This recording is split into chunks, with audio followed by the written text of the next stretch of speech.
Womp, womp, womp.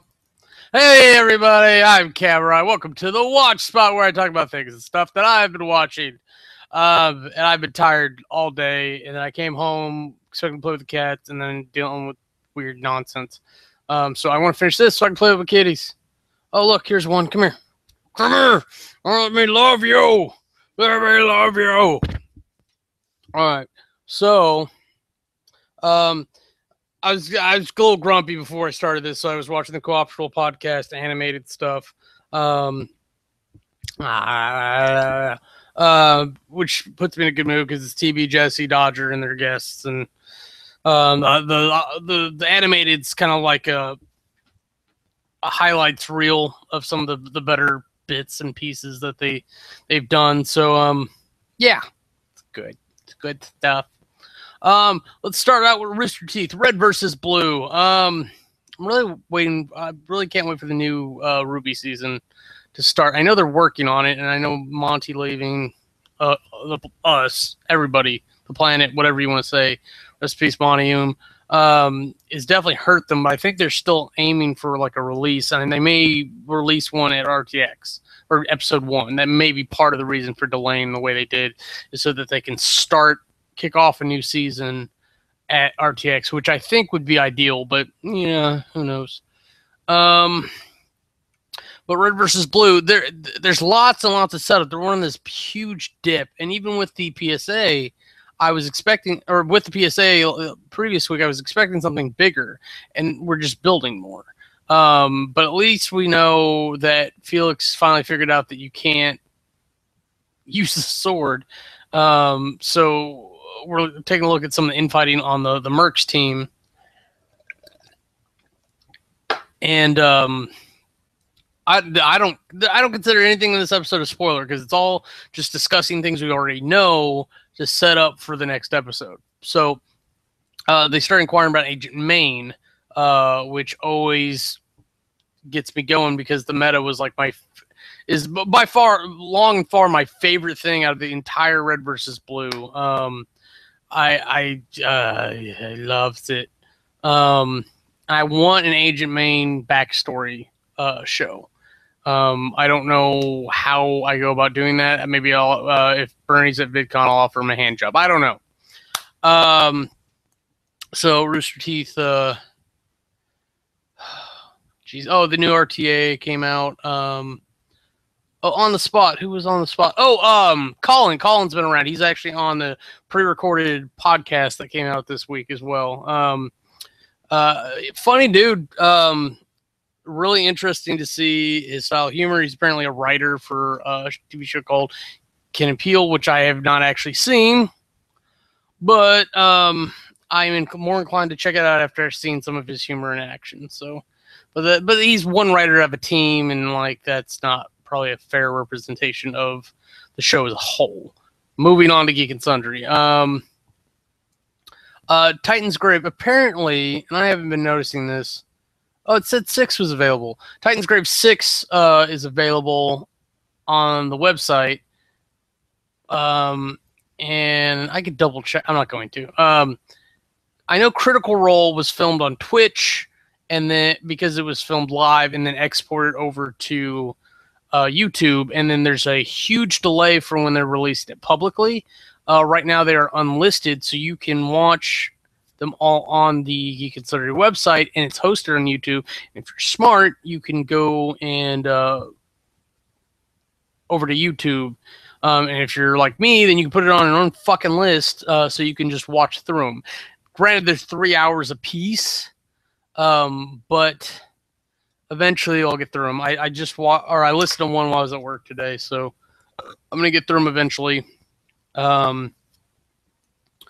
Let's see.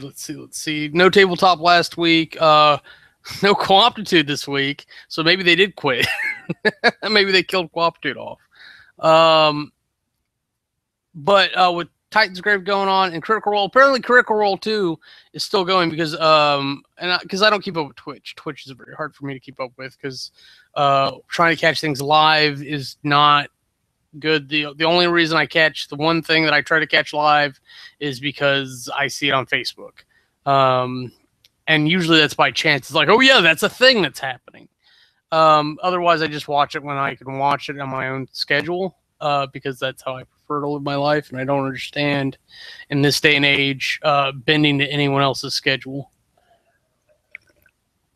The reason to do that is to be able to interact live with things or whatever, because you care that much. Like even the Rooster Teeth podcast, as much as I like it, I don't go catch that live usually because it's at some point in the evening where like I'm actively busy doing other things. So I don't want to get it into that routine because it'll fuck me up. The co-optional podcast, I would like to catch that live, but usually it's like 3 hours, and it's like 2 to 3 hours, and it's usually at a weird time, and it's on Twitch originally. So I could probably do that, like, because the Daily Dot shows up, or Mark Gardner and Danny Danger from the Weirdling show up on .geek like 2 or 3 times a week now, and I've been trying to catch those live, and the problem there is that I can't get myself not to want to comment like live. That's part of the reason why I want to watch live, because otherwise it's like, oh, fuck it, I'll watch when I watch. So I'm bouncing back and forth between whatever I'm doing that, but those are only like 45 minutes an hour, if that. So those are a good enough size to do live bits, as long as I remember and or know about it ahead of time, because I've come in half hour late out of a 45-minute show before, and it's just like, oh, I'm here. Danny's wearing glasses. But if you'll notice on my channel too, I've gone back to bad summaries. It was one of my favorite things that ever came about from the movie club era. Like when we went over to Weird Movie Club and we started to try to treat it as a network and actually do it, we were each running our own shows. I can't remember if I released bad summaries just on Weird Movie Club or if I did it on my channel as well, or on this channel as well.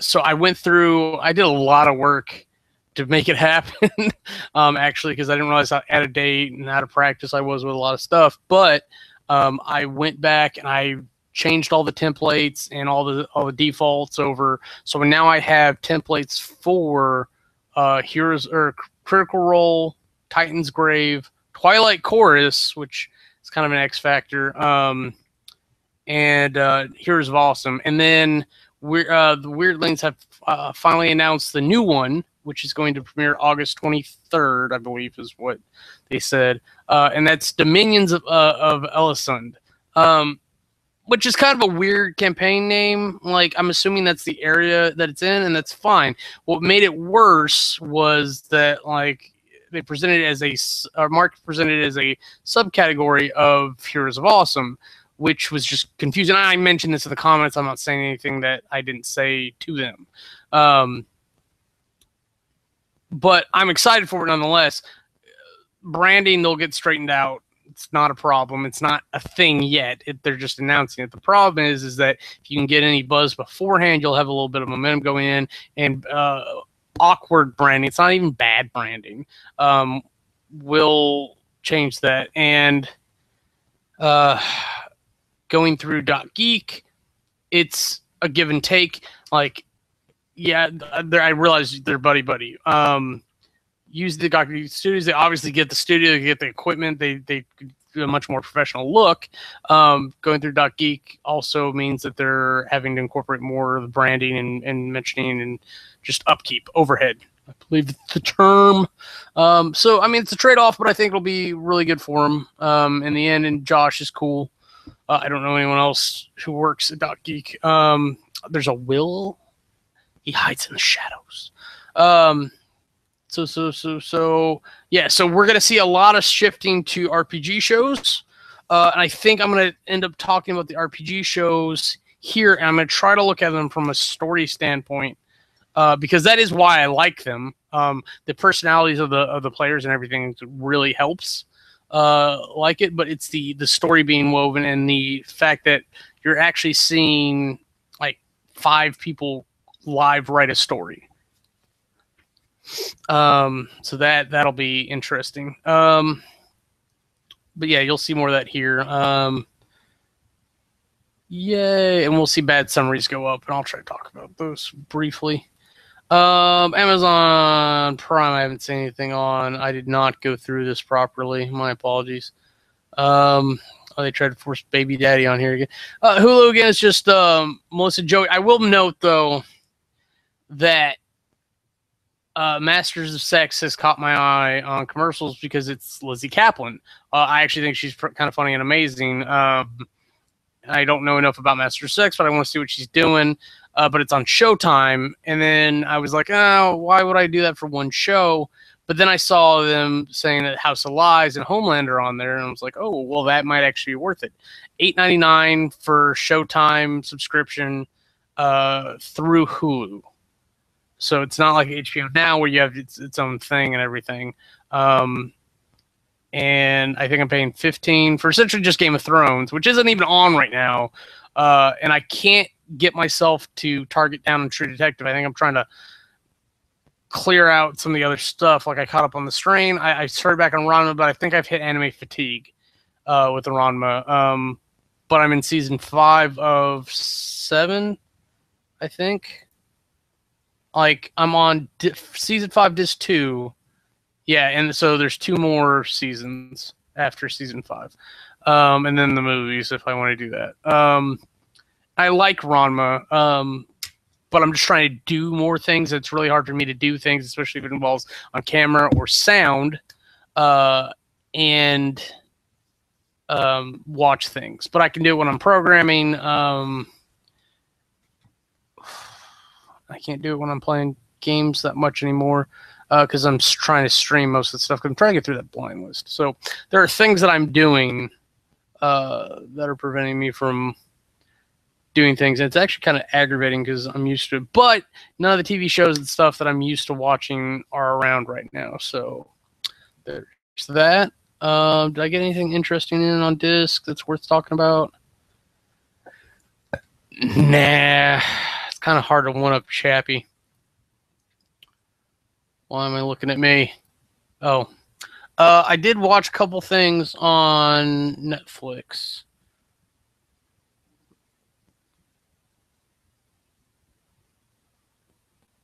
Well, that's really convenient. I think Between has stopped. It's only 6 episodes. I really hate that they dragged it out week by week or however it got released. I couldn't pay attention. I think I would have had a better experience binge watching it. I wouldn't have had much time to hate the characters that I didn't like because the beginning is really like what's everything we could do wrong in an apocalypse scenario. And then towards the end, it very much leaves you with more questions about things. There were a couple spots where I was just like, what the fuck are we doing with this? Because it was very questionable the whole time because I never understood what the overall point and everything was. Like, are they making commentaries on this or that, or are we trying to see what's happening? But there's a situation. They finally band together and deal with it in the end, but they've got to continue with the problem. Under the Dome, CBS. That's right. Oh, and the Millers. Okay, so I should pull that up and make sure because some TV shows have started back up, so I have to be careful when I'm saying about that. Okay, so and then Bad Movie Night was last week. So we watched Wolf Cop. I don't recommend you watch Wolf Cop. It's called Bad Movie Night for a reason. It was pretty awful. I don't see how it got greenlighted for a sequel, other than the fact that I know that it was written badly on purpose.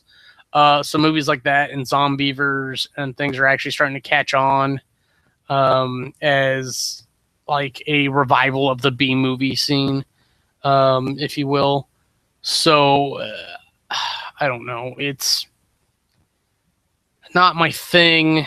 I actually like movies in the 90s where they were trying, or in the 80s when they were trying, and it's like, oh, but like when you do it ironically, it's like, but I did kind of like Zombievers, so it's like, but I didn't like the super bad parts. Like, it was kind of fun that they did it like low budget, but like the there's a couple scenes towards the end where I'm just kind of like, really?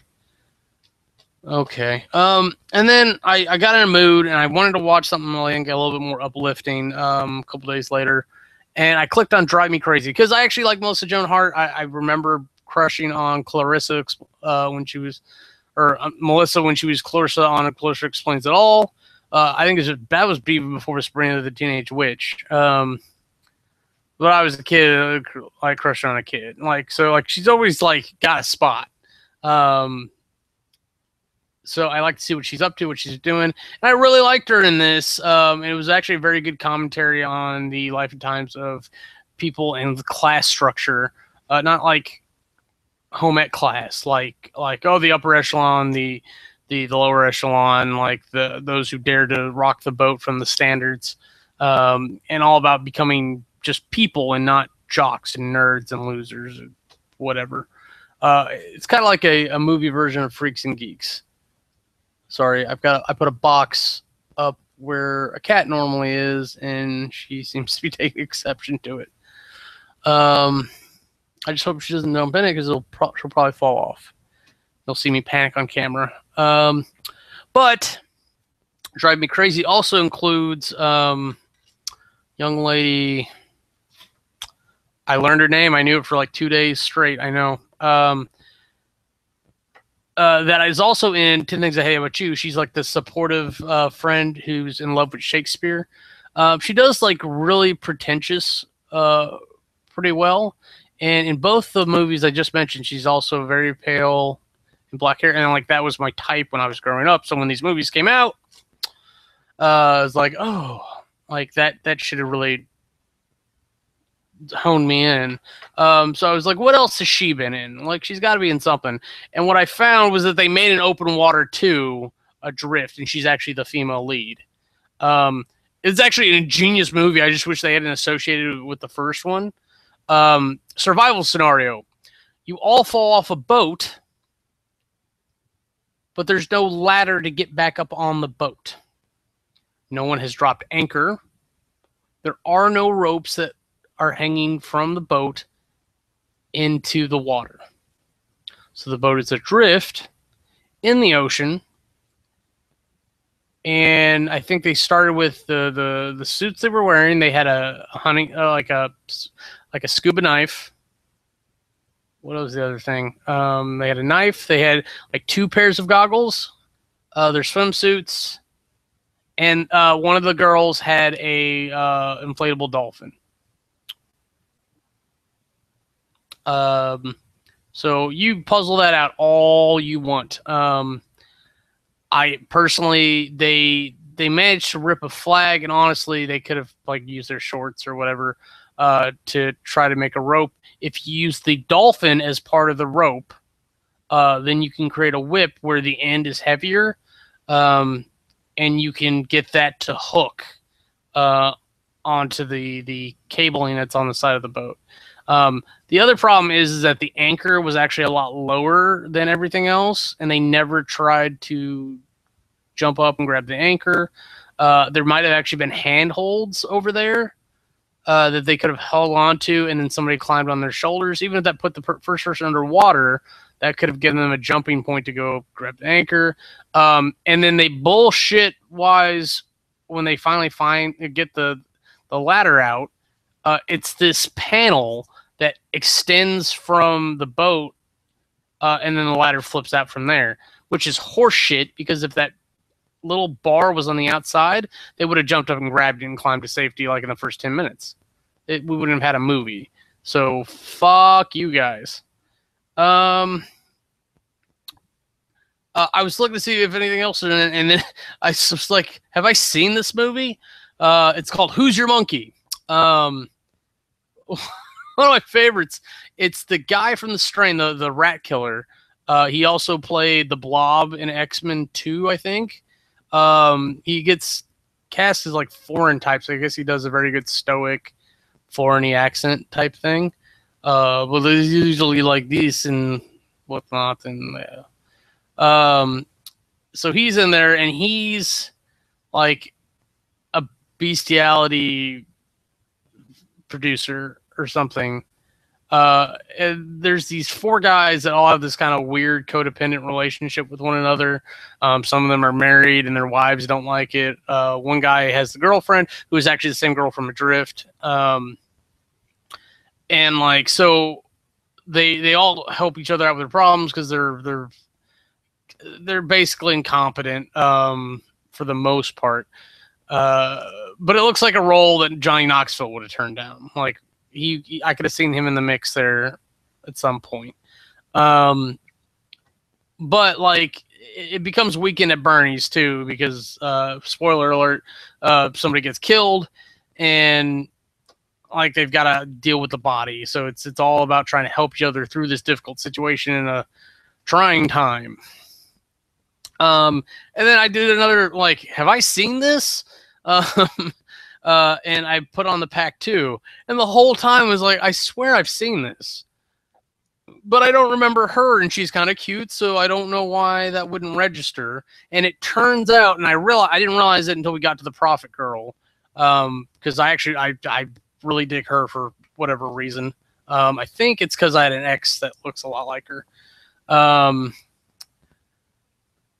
And I've only seen her in 2 other movies. One of them was the first movie, which is how I figured out that this was a sequel. And then the other one was like some Lindsay Lohan movie when they were both teeny bopping twits. The one where they're in a band. Oh no, it's Freaky Friday. That's right. She's the bass player there or something. Sorry, when you look at the IMDb and you're like, what have I seen? Oh yeah, I remember that. High Lane? I don't know what the fuck that is. Let's find out. I was looking for the Devil's Pass. There is a game that recently called Colette that is based on a true story at Dyatlov's Pass.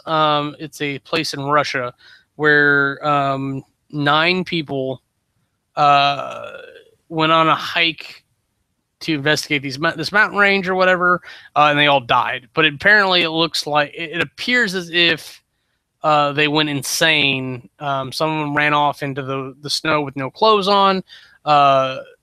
They were like they tore their way out of the tent. There's some more guys that look like they went and searched for the other ones, and then like they just gave up.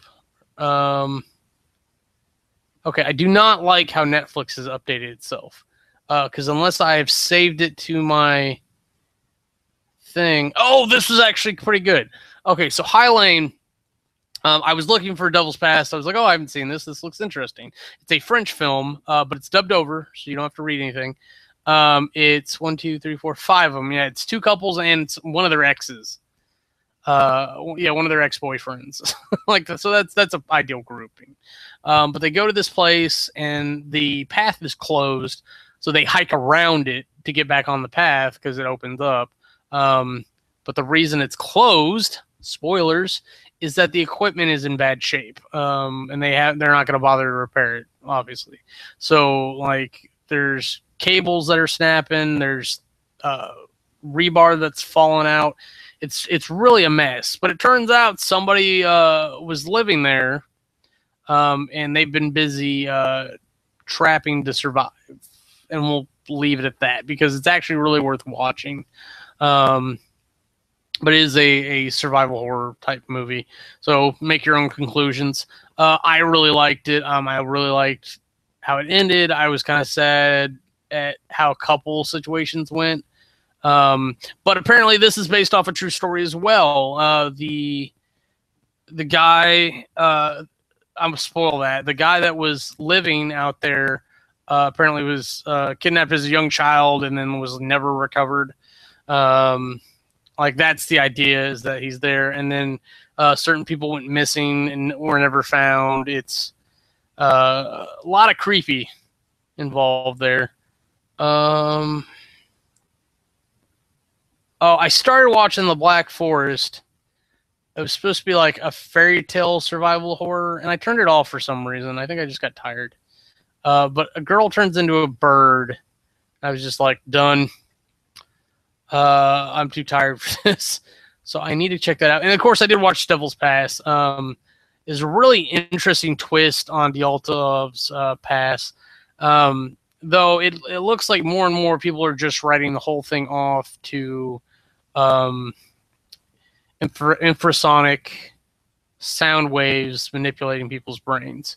Where like Colette postulates an invisible monster.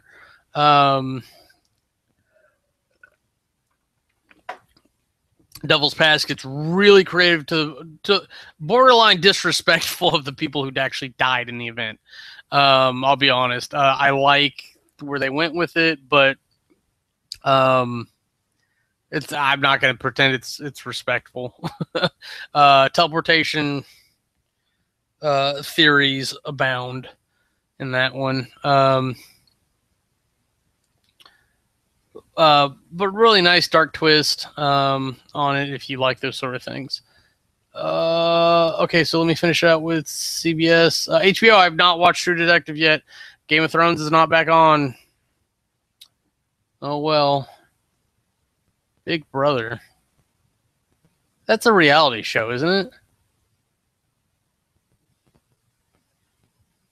Oh, I caught up on the Millers. That was kind of interesting. I don't know what else is actually active yet. I don't think I watched the next episode of Zoo. I watched the next episode of Under the Dome. They really changed what they were doing with Under the Dome. We were very much starting to get out and be like, okay, here's what's going on. Will our heroes succeed? The infighting's increased between the people who have been cocooned and the people who haven't. It turns out, spoilers, Aladak or whatever the place is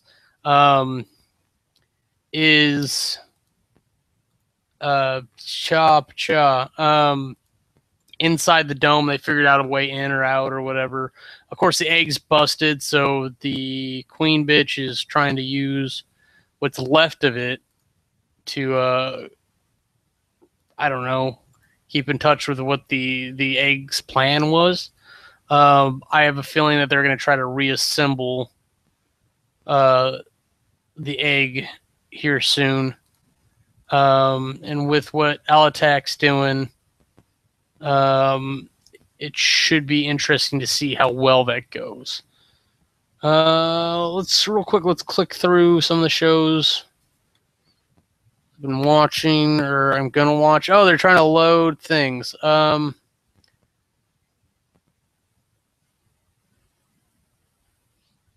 Yeah, Big Brother I thought was a reality show.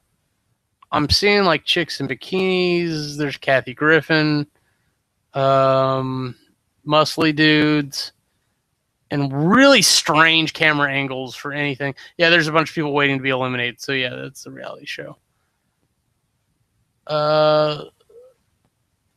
It'd be really nice if your website loaded CBS. Yes, I know. Just go to sleep. I'm really excited about Supergirl with all the news, like the Deadpool trailers. The only fucking thing I care about that came out of Comic-Con, I didn't see it. Like Superman versus Batman, whatever. I'll probably won't watch it until it's out on Netflix. I really don't give a shit about Superman. Batman's interesting, but yeah, Supergirl's not out yet. Does it say when? October 26th. Batman's Gotham's really interesting. Basically everyone there. So Suicide Squad should be interesting, but I didn't watch the trailer yet. So maybe it is, maybe it isn't. We'll have to see.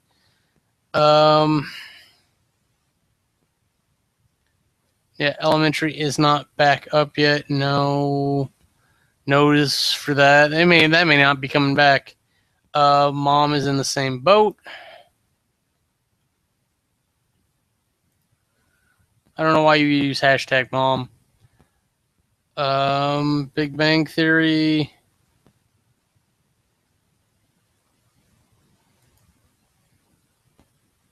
When you have buttons, make them clickable. That one I really expect to have a date on. Oh, September 21st. Why is it up there? So the other ones probably did have them if they're here then. It was Mom and... What was the other one? Oh, Elementary. Okay. That one says Mondays at 8, 7 Central. Is that one started back up? Nope. I don't know. I don't understand the inconsistency on websites. See, Under the Dome says Thursdays 10, 9 Central. But I don't think there's been another episode out since episode 4.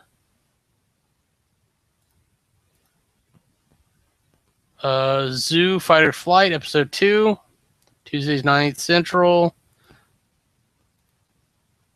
I don't understand your rules. Elementary 10, 9 Central. I'm assuming that, like, on normal television, that these are still going. Oh, so Mom will premiere November 5th, 9, 8 Central. What is with these time releases? The Millers, which doesn't have a date on it, which must mean it's an internet show, which is why it's coming out now. Up to episode 9 of season 2, if you care. Real quick, we'll just bounce through the topics here. First episode was Carol moving into Kip's, the gay person across the hallway. Oh yeah, the unmarried ceremony in episode 2. The main guy's mom and dad. Meta World Peace. Oh, hold on. No, see, okay, because the controversy came out in November of last year, and then they went on hiatus for quite some time. I'm assuming it got canceled, and they're just finally releasing the episodes. I apologize. So Digging Up Bones is all about trying to dig up some time capsules to make Carol feel like she meant something to her kids' lives when she was an educator. The Pope comes in for the next episode. Dude has to deal with the idea of the girl he's dating having dated his father. That's always a fun one. And then Louise, Carol's older sister, senile sister, I think that's what it is, comes to town and they have to deal with that.